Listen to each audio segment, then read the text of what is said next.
Hi everybody. This video is to help you with the summative assessment on Steele character analysis for the character Odysseus. Use this video as much as you need to help you with your assignment. You can listen to me and then pause it and then use it as needed, okay? So the first thing that we do is understand we are trying to analyze Odysseus, okay? The second thing that we do is come down here to the yellow words and figure out what traits Odysseus has. Now, there are a lot of words in this. There are more traits for Odysseus than there are for any of the other characters we analyzed. Well, that's no big surprise because Odysseus is the main character of the story, right? So, in the text, Odysseus is described as being Lord. Okay, that means like he's the king, okay?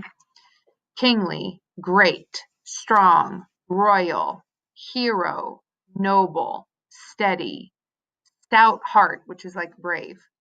A man of woe, which means he has a lot of problems. Okay, woe is like sorrow. Versatile, meaning he can do a lot of different things. A strategist, that's him being good at strategy and thinking of things. Same as crafty. Being crafty means he's smart in coming up with plans.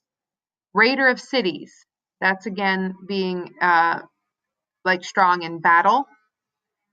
Canny. Now, canny is like, what the word canny means. So any of these words, if you don't know them, you can feel free to Google them or do a little search, okay? If you pull open, it says clever, shrewd, also prudent. So canny, in this case, is like him being very smart, okay, clever. A great tactician, again, that's about his mind. Look at how many words in here are about how smart he is and how he thinks of his plans and schemes, okay? Resourceful. Glory of commanders, great contender. That's about being in battle, okay, being a good fighter. The master mariner, we had that one day being good at being on the water, okay, like a captain. A soldier, master soldier, long enduring, meaning that he had to suffer for a long time. Sly, which is again being crafty and smart, and guileful. Okay, so if you explore guileful, insidiously cunning, artfully deceptive. So if you're guileful, that means you're really good at tricking people. And think about what Odysseus did with the Trojan horse. He's smart and he tricks people. Okay, so now you need to take each of these quotes. Okay, the easiest way to do them is probably one at a time. Read it and decide if it goes in speech, thoughts, effect on others, actions, or looks.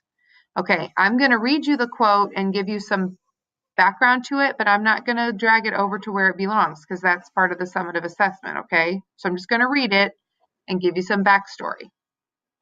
Okay, the first quote. Telemachus, the stranger you welcomed in your hall has not disgraced you. I did not miss, neither did I take all day stringing the bow. My hand and I are sound. The hour has come to cook their lordship's mutton. Okay, this is something that Odysseus says right before he kills everyone. Okay, he basically says the hour has come. So he's saying he's going to kill everybody. Okay, now if you pick that one and you drag it where it belongs, then you need an orange box beside it, and you've got to say what that shows. So you're going to type, this quote shows, this quote shows that Odysseus is, I'll pick something from yellow. Does it show he's great, strong, a hero? What? Okay. The evidence that proves this is, now here you could say that Odysseus, what? Something from the quote itself. What did he do in that quote that made you think the word you just typed in the first sentence? Okay? All of your orange boxes are going to have basically two sentences that sound very similar. You can change it up if you want to. You don't have to do exactly as I'm showing you, but those are the basic two sentences, okay? So the next quote.